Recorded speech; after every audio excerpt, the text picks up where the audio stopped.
Okay, so next you want to remove your vacuum line off the booster. Okay, get that up out of the way to release the vacuum inside here, because sometimes that sucks the master cylinder inside there. So now I got my two nuts off, got my lines loose. And what you want to do is you want to pull it back, pull it up out of the way, make sure you get the lines out, and lift the whole thing up. And now you can go dump it out in your drain pan. And you notice these lines, they come up over here and then they go down and then they go over. Hopefully they won't sit there and siphon out and drain. So if you open up the system down below, then they will drain. So make sure it's a closed system, because you don't want the fluid coming out of those lines. Replacing master cylinder. Well, this happens to be a 2009 Jeep Liberty. So, but basically this goes for any master cylinder. But like on this master cylinder, it's contaminated. The seal swells up. It ain't gonna go back in there. It's all slimy. The fluid's slimy, it's nasty. So basically, how you wanna do this is you wanna get your tools that fit your mounting bolts, the studs, the nuts on there. This one happens to be a 13. There's two of them, one on each side. And also it's got a level sensor on it, which is on the side. You wanna unplug that, get that out of the way. And then you wanna find out what size the lines are, the fittings that go in the side of the master.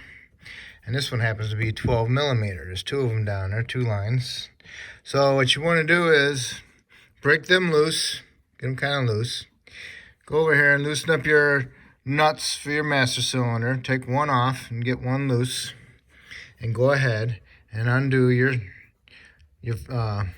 fitting on the lines. Take the lines off. And then undo your final nut on your master and lift your master up out of there. All right, next you want to do is clean up the surface on the brake booster and clean off inside here, because right there an O-ring rides. Okay, get all cleaned up. And now you can weasel your master cylinder in there, and make sure you get this, see that rod goes inside the hole of the master cylinder. Okay, so you want to put it in there at an angle. If you got the room to go straight, then do it in there. If you don't have the room to go straight, then you got to put it in an angle and make sure you get it in there properly. Okay, you got the master cylinder in there. Snug up your nuts and then tighten them up. Okay, and now you can start your lines one at a time. And if they're not straight, you can move them and bend them the direction you need them to go, but make sure you put them in straight. And keep looking at it. And if they thread in, feeling pretty good, then you're okay. But if they stop right away, stop. And re-look at them, make sure they're going in straight. See how that line looks crooked? So it's okay. So now you want to bend that line up, the bottom part up, because it's not sitting in there properly. Okay, we push the line down and it just binds it. So you need to push the line down so it bends that thing just a little bit, because you want it to go in straight. Okay, lines are started. Get them in there just a couple threads. Okay, do not tighten them, leave them loose. Fill up your master cylinder with some fresh fluid. And what you want to do is you want it to drip. Just let it drip for a while, you know. Let it drip maybe a couple ounces through there. All right, when you get it on a couple ounces, push through there. Run your lines all the way up. Snug them up. And then loosen them up. And see if it drips some more. And then have someone go inside the car and slowly push the pedal to the floor and hold it. While they are holding it, you snug up the lines. When lines are snugged up, you tell them to release the pedal. Then they release the pedal. And then you loosen the line just a little bit, and you tell him to push the pedal to the floor slowly. And as they're pushing the pedal to the floor, you're watching the fluid coming out. If it comes out pretty nice, no bubbles, no spitting. If it's just coming out, just, you know, a nice stream coming out of there, then you're done. You got all the air out of it. All right. But you might have to do this a couple times to be on the safe side. I would recommend it. Okay. So now that you had them push it to the floor, make sure you tighten the line up. And then when your line's tight, you tell them to release the pedal. And then you open the line up and you have them push it to the floor. And then you tighten it. And then you have them release the pedal. You know, and vice versa. You just keep doing that back and forth. And then when you're satisfied with the outcome of the fluid coming out of those lines, that's when you tighten it up and you're done. And then put your vacuum line back on your booster because it might be in the way. And also put your level sensor back on. And make sure you did tighten your lines up. And hopefully you don't have no air in it. But because of this line goes up, it might have created a problem. But I don't think so. But most of the time, I get away without having to bleed the brakes by doing it this way. You see how they're dripping? That's nice. Just let them drip for a while, and you gotta add some fluid in it, you know. And then had it all the way up to the top, so you see how much fluid I lost. Not much, but don't be in a hurry. Take your time, and you'll get it.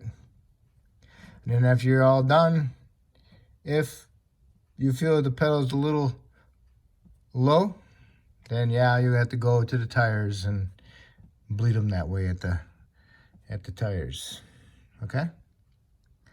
Other than that, usually my rule of thumb is when the pedal's pumped up and you're driving it around, if you can put your foot underneath, the other foot underneath the brake pedal when it's fully depressed, it's usually pretty good pedal. So, all right, that's how you do a master cylinder. If I helped you do the master cylinder, that's great. If you could help me out by subscribing to me, I appreciate it. If you already subscribed, well, I thank you. And don't forget to put your cap back on. And always use good, clean brake fluid. Do not leave your containers open because brake fluid absorbs water.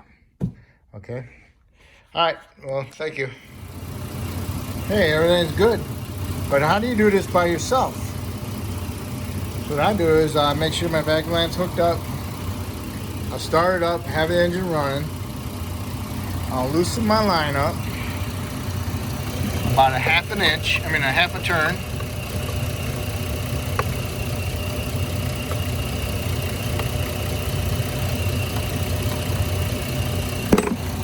Okay, and I got a brake pedal depressor, just like that. If you don't have one, then get yourself a big pry bar, stick it in there, or a pipe, or a 2x4. But it has to be the length of when the pedal's pushed all the way to the floor, and you wedge it in between the seat. Can't be any shorter than that, so it's got to be stay in position. Okay. Now I'm gonna hook mine up.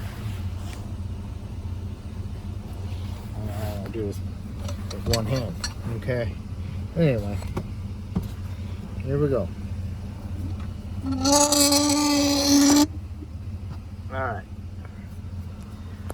Holds it in place, which is good. All right. Reason why you want to hold it in place, don't release the pedal up, because when you release the pedal up, it sucks air into the system, and you don't want to do that. So now you can go underneath the hood and tighten up your line fittings, and do that over and over and over till you're satisfied. And then you'll come underneath and you're satisfied doing like 15 times, 10 times. Then you want to go ahead and push it to the floor with it running so you can check your pedal to make sure it's not low. Okay? And that's it. That's how I do it.